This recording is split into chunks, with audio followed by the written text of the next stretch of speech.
Students, तो आज हम आपका पॉलिनोमियल्स का लेक्चर 3 स्टार्ट करने जा रहे हैं, जिसमें हमारी एक्सरसाइज 2.3 की इंट्रोडक्शन के बारे में बात करेंगे। तो इसमें जो हम आज टॉपिक लेके चलने वाले हैं वो टॉपिक है आपका डिवीजन ऑफ एल्गोरिदम्स। ठीक है, तो इसमें हम डिवीजन एल्गोरिदम ऑफ पॉलिनोमियल्स। तो इस टॉपिक में हमें क्या करना है, हम सबसे पहले इसमें एग्जाम्पल के थ्रू मैं आपको समझाऊंगा कि हम पॉलिनोमियल्स का डिवीजन एल्गोरिदम किस तरह से यूज करते हैं। सबसे पहले यहाँ पे अगर हम बात करेंगे तो एल्गोरिदम क्या होता है।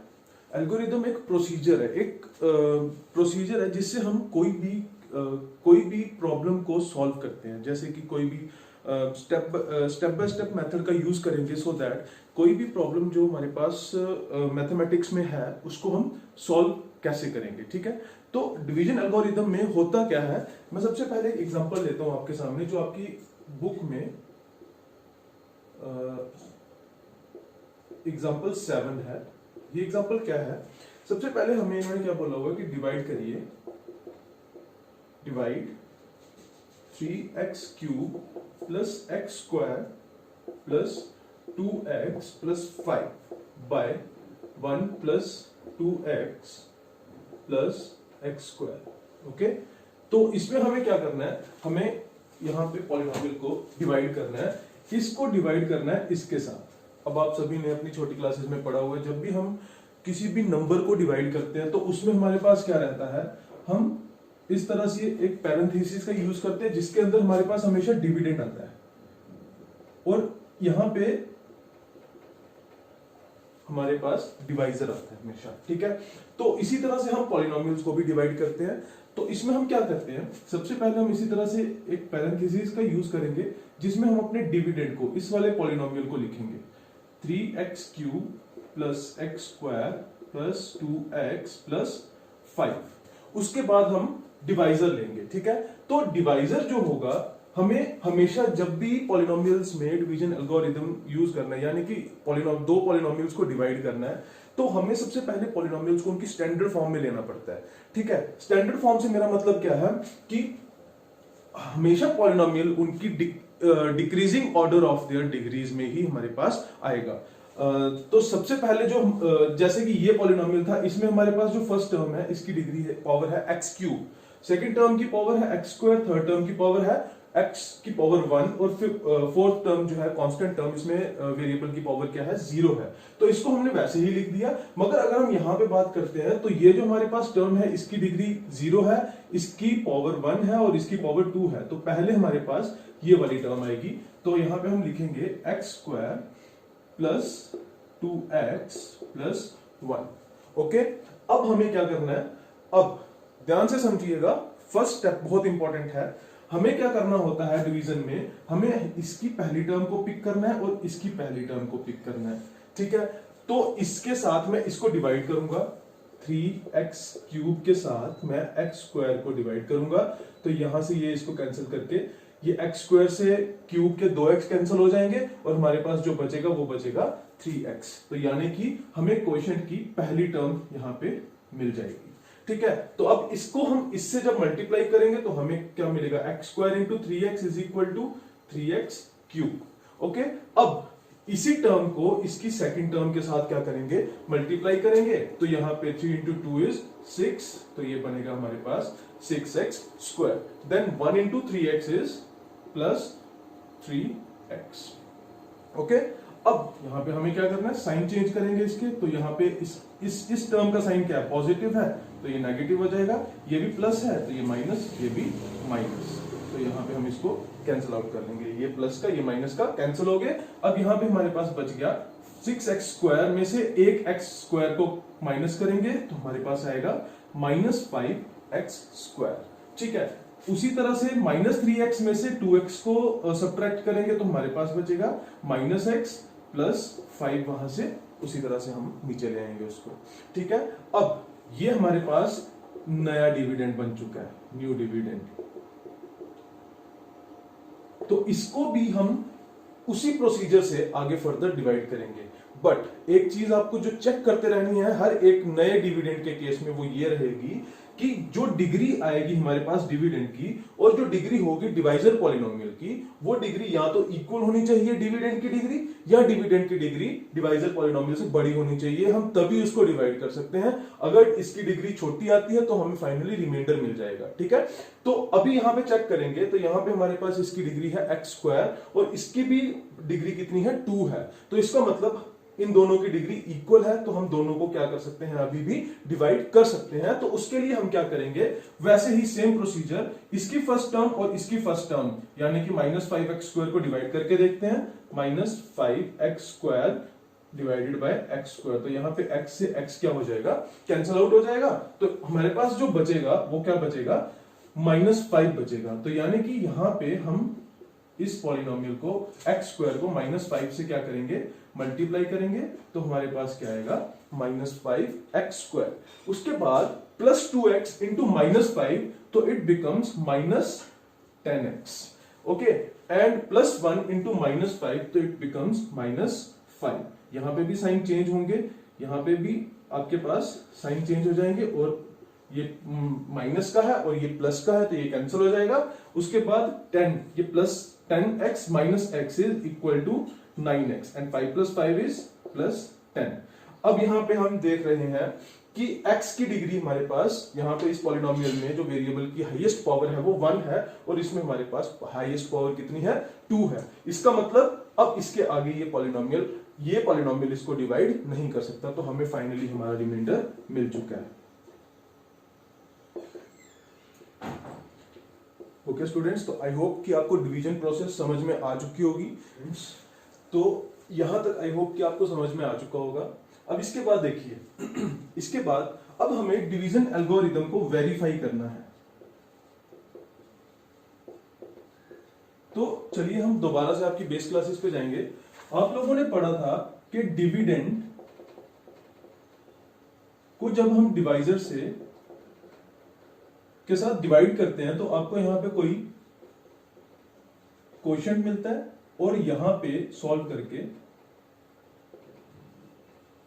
एक उसका रिमाइंडर मिलेगा। ठीक है, तो उसको हम किस तरह से लिखते थे, मतलब उसकी वेरिफिकेशन का प्रोसेस क्या था कि dividend is equal to divisor into quotient plus remainder. ठीक है, तो यहां पे जब हम जब पॉलिनोमियल्स का केस लेके चलते हैं तो आप सभी को पता है कि हम पॉलिनोमियल को कैसे डिनोट करते हैं, पॉलिनोमियल ऑफ वेरिएबल x। ठीक है, तो जो डिविडेंड होता है उसको हम लेके चलते हैं p ऑफ x। अब डिवाइजर जो होगा उसको g ऑफ x से डिनोट किया जाएगा, और क्वोशिएंट को q ऑफ x से डिनोट किया जाएगा, और रिमाइंडर को r ऑफ x से डिनोट किया जाएगा। तो आप देख सकते हैं जो डिविडेंड हमारे पास था यहाँ पे, वो हमने यहाँ पे p ऑफ x के इक्वल लिया हुआ है। जो डिवाइजर हमारे पास था यहाँ पे, उसको हमने g ऑफ x के इक्वल लिया हुआ है। जो क्वोशिएंट हमारे पास था यहाँ पे, उसको हमने q ऑफ x के इक्वल रखा हुआ है, और जो रिमाइंडर हमारे पास आ रहा है उसको हमने r ऑफ x के इक्वल रखा हुआ है। अब हमें क्या करना है, हमें क्या वेरीफाई करना है कि जो p ऑफ x है यानी कि जो डिविडेंड है वो g ऑफ x यानी कि divisor into q of x यानी कि quotient plus r of x यानी कि रिमाइंडर के इक्वल है। ठीक है, तो यहां पे हम क्या करेंगे, हम इसकी राइट हैंड साइड को पिक करेंगे। तो राइट हैंड साइड में हमारे पास क्या है, g ऑफ x है। g ऑफ x की वैल्यू क्या है हमारे पास, x² plus 2x plus 1 into q of x हमारे पास कितना है, 3x minus 5 plus r of x कितना है, 9x प्लस 10। तो करेंगे इसको सॉल्व, x² इंटू 3x ये बनेगा 3x³, x² इंटू -5 तो ये बनेगा -5x², फिर 2x इंटू 3x हमारे पास बनेगा प्लस 6x, फिर 2x इंटू -5 तो ये बनेगा -10x। उसके बाद प्लस 1 इंटू 3x हमारे पास आएगा 3x, फिर 1 इंटू -5 तो हमारे पास बनेगा -5। उसके बाद ये 9x प्लस 10 इसी के साथ आगे कंटिन्यू हो जाएगा। अब सबसे पहले हम यहाँ पे पावर 3 वाली टर्म्स देखते हैं। एक ही टर्म है तो उसको हम सबसे पहले यहाँ पे लिखेंगे 3x³ फिर उसके बाद पावर 2 वाली टर्म वो भी हमारे पास कौन सी है, एक है, सॉरी यहाँ पे भी 2x इंटू 3x बनेगा 6x स्क्वायर। तो यहाँ पे ये दोनों को हम सब्ट्रैक्ट करेंगे, 6x में से 5x निकालेंगे तो हमारे पास बचेगा x स्क्वायर। उसके बाद minus 10x plus 3x plus 9x, 9 और 3 12, 12 में से 10 को सब्ट्रैक्ट करेंगे तो हमारे पास कितना आएगा यहाँ पे 2x। उसके बाद जो हमारे पास बचेगा वो क्या होगा, 5 में से 10 को सब्ट्रैक्ट करेंगे तो हमारे पास कितना आएगा प्लस 5। और आप देख सकते हैं ये जो हमारे पास पॉलिनोमियल आ रहा है ये कौन है, 3x cube plus X square plus 2x plus 5 जो कि p ऑफ x के ही इक्वल है। तो यहां से हमें एक चीज क्लियर हो रही है कि ये जो हमने इसको RHS को जब सॉल्व किया तो उसकी जो वैल्यू आ रही है वो लेफ्ट हैंड साइड के इक्वल आ रही है, which is equal to p of x। तो therefore left hand side is equal to right hand side. तो यहां से हमारे पास डिवीजन एल्गोरिथम क्या हो वेरीफाई हो रहा है। ठीक है, तो आई होप कि ये आपको क्लियर होगा। तो बच्चों जो हमने अभी पढ़ा उससे हमें क्या समझ में आता है कि डिवीजन एल्गोरिथम क्या कहता है कि हमारे पास क्या है, दो पॉलिनोमियल हैं, एक है p ऑफ x जिसको हमने डिविडेंड लिया था और एक है g ऑफ x जिसको हमने डिवाइजर लिया था। ठीक है, और उसके साथ क्या होना चाहिए, जो डिवाइजर होना चाहिए हमारे पास वो कभी भी 0 के इक्वल नहीं हो सकता। अगर ये तो हम यहां से दो पॉलिनोमियल और फाइंड कर सकते हैं जब हम उन दोनों पॉलिनोमियल्स को डिवाइड करेंगे, और वो पॉलिनोमियल जो फाइंड करेंगे एक होगा q ऑफ x जिसको हम बोलेंगे कोशेंट ऑफ द पॉलिनोमियल, और एक होगा r ऑफ x जिसको हम बोलेंगे रिमाइंडर ऑफ द पॉलिनोमियल। और उसको हम इस रिलेशनशिप से क्या करेंगे, वेरीफाई करेंगे, जो मैंने अभी आपको एग्जांपल में समझाया कि p of x is equal to g of x into q of x plus r of x। ठीक है, जिसमें हमारे पास ये इंपॉर्टेंट चीज है, ये नोट करके रखिए कि r ऑफ x जो है वो या तो 0 के इक्वल होगा या डिग्री जो है r ऑफ x की वो g ऑफ x से क्या होगी, छोटी होगी। ठीक है, मेरा कहने का मतलब यहां पे ये है कि हमें पॉलिनोमियल्स को डिवाइड करने के बाद रिमाइंडर सिर्फ तब मिलेगा जब हमारे पास रिमाइंडर या तो 0 आएगा तो डिवीजन प्रोसेस स्टॉप हो जाएगी। तो हमें जो फाइनली जो हमें रिजल्ट मिलेगा नीचे जिसको हम डिवाइड करते आ रहे हैं, जो डिविडेंड बनेगा लास्ट हमारे पास, अगर वो इक्वल टू 0 आता है तो हमें रिमाइंडर वहां से 0 मिल जाएगा। और अगर उसकी डिग्री, किसकी, रिमाइंडर की डिग्री, r ऑफ x की डिग्री हम चेक करेंगे, g ऑफ x की डिग्री के इक्वल से छोटी आती है, r ऑफ x की डिग्री अगर डिवाइजर की डिग्री से छोटी आती है तो उस समय भी हमें उसका रिमाइंडर मिल जाएगा। क्लियर? तो यहां पे आपको कोई कंफ्यूजन नहीं होनी चाहिए। अब यहां से हमारे पास एक फैक्ट निकलता है और वो उसको आपने नोट करना है, ध्यान देना है इस चीज पे। क्या है कि इफ अगर r ऑफ x हमारे पास 0 के इक्वल आ रहा है तो क्या होगा, देन तो उस केस में हम क्या बोलेंगे, g of x is a factor of p of x। तो जो हमारे पास डिवाइजर होता है वो डिविडेंड का क्या होगा, वहां पे फैक्टर होगा।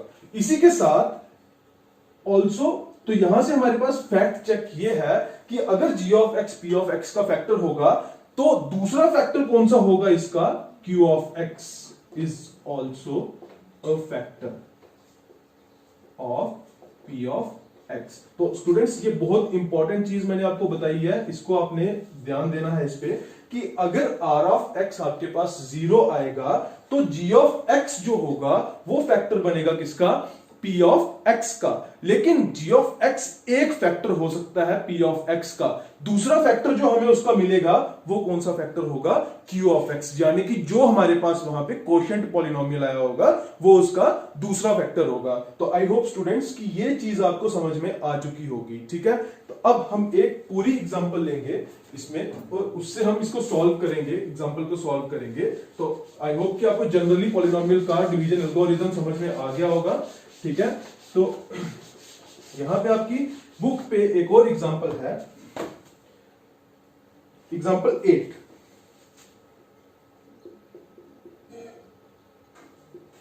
एग्जांपल 8 जो कि क्या है कि डिवाइड करिए, divide 3x square minus X cube minus 3x plus 5 by x minus 1 minus x square and verify the division algorithm. Verify the division algorithm. Okay, तो हम इसको किस तरह से करेंगे? सबसे पहले यहां पे मैं पैरेंथेसिस लूंगा और मैंने आपको स्टार्टिंग में बताया कि हमें हमेशा पॉलिनोमियल को उसकी स्टैंडर्ड फॉर्म में लिखना है। तो यहां पे सबसे पहले हमारे पास हाईएस्ट डिग्री टर्म है माइनस एक्स क्यूब, तो उसको हम सबसे पहले लिखेंगे। तो ये आपके पास आएगा minus X cube 10 plus 3x square minus 3x plus 5। उसके बाद हमारे पास यहाँ पे minus X square then plus X फिर माइनस 1। ठीक है, तो पहली टर्म इसकी पिक करेंगे और पहली टर्म इसकी पिक करेंगे। माइनस एक्स क्यूब को डिवाइड करेंगे माइनस एक्स स्क्वायर के साथ, तो माइनस से माइनस गॉट कैंसल्ड और ये हमारे पास सिर्फ और सिर्फ क्या देगा? हमें x देगा। तो यहां पे जो क्वोशिएंट की पहली टर्म हमें मिल रही है वो कौन सी है? x। तो X square into minus X square into X is equal to minus X cube. हमें इसकी तीनों टर्म्स को इसके साथ मल्टीप्लाई करना है। ठीक है, फर्स्ट टर्म फाइंड करने के बाद फिर plus X into X plus X square then minus 1 into X minus X. Sign change, यहां पे माइनस है तो प्लस, प्लस है तो माइनस, माइनस है तो प्लस, यहां से ये कैंसिल हो जाएगा। अब यहां पे हमारे पास क्या आएगा? 3x स्क्वायर में से एक एक्स स्क्वायर को कैंसिल करेंगे, माइनस करेंगे तो हमारे पास 2x स्क्वायर आएगा। ठीक है, फिर माइनस 3x में से x सब्ट्रैक्ट होगा तो माइनस 2x आएगा प्लस 5। अगेन डिग्री चेक करिए, इसकी डिग्री 2 है, इसकी भी डिग्री कितनी है? 2 है। तो इसका मतलब आगे डिवीजन प्रोसेस को हम कंटिन्यू करेंगे। तो यहां पे अब इसकी फर्स्ट टर्म और इसकी फर्स्ट टर्म को डिवाइड करिए। 2x स्क्वायर को माइनस एक्स स्क्वायर के साथ डिवाइड करेंगे तो हमें जो रिजल्ट मिलेगा वो मिलेगा माइनस 2। तो यानी कि यहां पे हमारे पास दूसरी टर्म क्या आने वाली है? माइनस 2 आने वाली है। तो हम जब इसको मल्टीप्लाई करेंगे minus X square into minus 2 तो आपके पास बनेगा plus 2x square then plus x into minus 2 तो ये आपके पास बनेगा minus 2x then minus 1 into minus 2 तो आपके पास आएगा प्लस 2। ठीक है, अब यहां पे भी साइन चेंज, प्लस का साइन है तो माइनस, माइनस है तो प्लस, यहां पे प्लस है तो minus. These got cancelled, these also got cancelled because it is of minus and it is of plus। तो 5 में से 2 को सब्ट्रैक्ट किया तो हमारे पास क्या आ रहा है? यहाँ पे 3। अब 3 एक कांस्टेंट टर्म है तो इसकी डिग्री जो है वो 0 है और इसकी डिग्री 2 है, यानी कि हमें हमारा रिमाइंडर मिल चुका है। अब हम वेरिफिकेशन करेंगे। वेरिफिकेशन करेंगे डिवीजन एल्गोरिथम की, जिसमें जो कि क्या है हमारे पास? p of x is equal to g of x into q of x plus r of x। तो p ऑफ x क्या था हमारे पास? Minus X cube plus 3x square minus 3x plus 5 is equal to g of x था minus X square plus x minus 1 into q of x हमारे पास आया x minus 2 और r of x हमारे पास कितना आया? 3। तो हम राइट हैंड साइड को लेंगे। राइट हैंड साइड में हमारे पास हम मल्टीप्लाई करते हैं minus X square into X minus X cube minus X square into minus 2 minus plus 2x square. ठीक है, उसके बाद plus x into plus x तो ये बनेगा x square then plus x into minus 2 तो आपके पास आएगा माइनस 2x। ठीक है, उसके बाद माइनस 1 इंटू एक्स तो minus X minus 1 into minus 2 plus 2 plus 3। तो यहां पे which is equal to minus X cube 2x square में x स्क्वायर को ऐड करेंगे तो 3x स्क्वायर आपके पास आएगा। माइनस 2x में माइनस x ऐड होगा तो आपके पास माइनस 3x आएगा और 3 plus 2 is equal to 5। So from here we conclude that कि जो हमारे पास लास्ट में इसको सॉल्व करके राइट हैंड साइड को सॉल्व करके जो पॉलिनोमियल आ रहा है वो कौन सा पॉलिनोमियल है? यही जो कि हमारे पास कौन था? p ऑफ x, जो डिविडेंड हमें दिया हुआ था। ठीक है, तो which is equal to p of x। तो therefore left hand side is equal to right hand side. तो यहां से हमारे पास ये वेरीफाई हो चुका है। आई होप स्टूडेंट कि आज का टॉपिक आपको समझ में आया होगा और जिस स्टूडेंट को ये टॉपिक समझ में नहीं आया होगा वो मुझे कमेंट में लिख दे। जहां पे डाउट होगा मैं वहां से आपका डाउट क्लियर करवाऊंगा। ठीक है, थैंक यू स्टूडेंट।